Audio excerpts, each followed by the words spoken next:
Welcome, friends. Today we're going to explore an ancient Buddhist parable called the story of the two arrows, a story that teaches us a valuable lesson about suffering and how we face life's pain. Imagine a young man named Adi, an ordinary villager, skilled and kind-hearted. One day, while walking along a forest path, Adi finds himself face to face with a difficult truth, that life's pain is inevitable. How he learns to handle this pain is a lesson we can all carry with us. As Adi walks along his usual path, without warning, he feels a sharp, excruciating pain in his side. He gasps, realizing he's been struck by an arrow. Adi groans, clutching his side, and says, "Why? Why did this happen to me? This pain is unbearable." Adi's first thought is of the pain itself, his immediate suffering from the arrow wound. This is what we call the first arrow, the unavoidable pains that life brings. It's the sudden illness, the lost job, the end of a relationship. These are the pains that come to us unbidden and unavoidable. But Adi, like most of us, is soon struck by a second arrow, one not caused by circumstance, but by his own mind. Adi in anguish says, "Why me? What did I do to deserve this? What if the wound never heals? How will I go on?" As Adi wrestles with his thoughts, he begins to suffer not only from the pain of the arrow, but also from the fears and judgments that come with it. These are his second arrows he throws at himself. The first arrow was out of his control, but these second arrows, they are his own. This teaching comes from the Buddha, who once shared the parable of the two arrows with his followers. The Buddha asked, "If a person is struck by an arrow, is it painful?" Naturally, his followers answered, "Yes, it's painful." But the Buddha continued, "If the person is struck by a second arrow in the same spot, would that cause even more pain?" And again the answer was yes.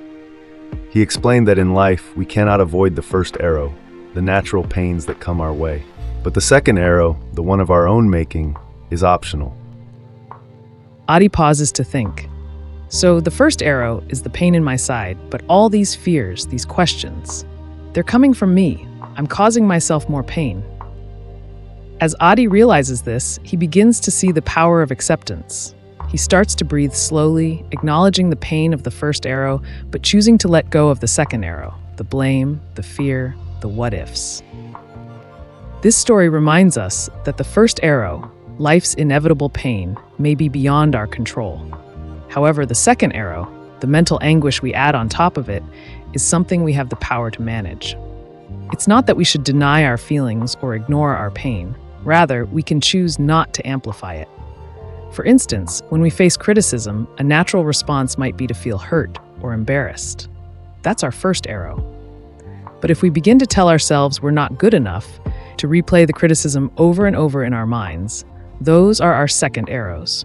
We often create suffering by replaying hurtful thoughts, clinging to anger, or dwelling on what could have been. Adi stands up, and though still in pain, feels a sense of inner peace. He understands now that while life may bring pain, he doesn't have to let it control his mind. He knows that facing life's challenges with compassion for himself, rather than judgment, makes all the difference. Adi raises his head with a soft smile and says, "This pain is here, but my mind doesn't have to suffer with it." How often do we throw second arrows at ourselves? How often do we let one moment of discomfort turn into hours, days, or even years of suffering? Reflect on this story of the two arrows and consider what second arrows you might release. Are there judgments you place on yourself that add to your pain? Are there fears that hold you back?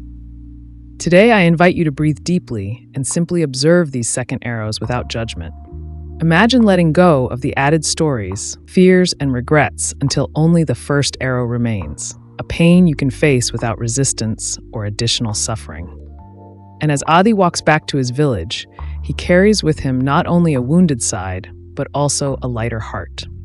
He knows he has learned a lesson he will carry for a lifetime. That peace isn't about avoiding pain, but about learning to face it without adding to it. Thank you for joining us on this journey through the story of the two arrows. Remember, the power to lessen your suffering lies within you. Choose to release the second arrow, and you'll find strength and peace even in life's most difficult moments. Until next time, may you walk your path with peace and compassion. Thank you for watching.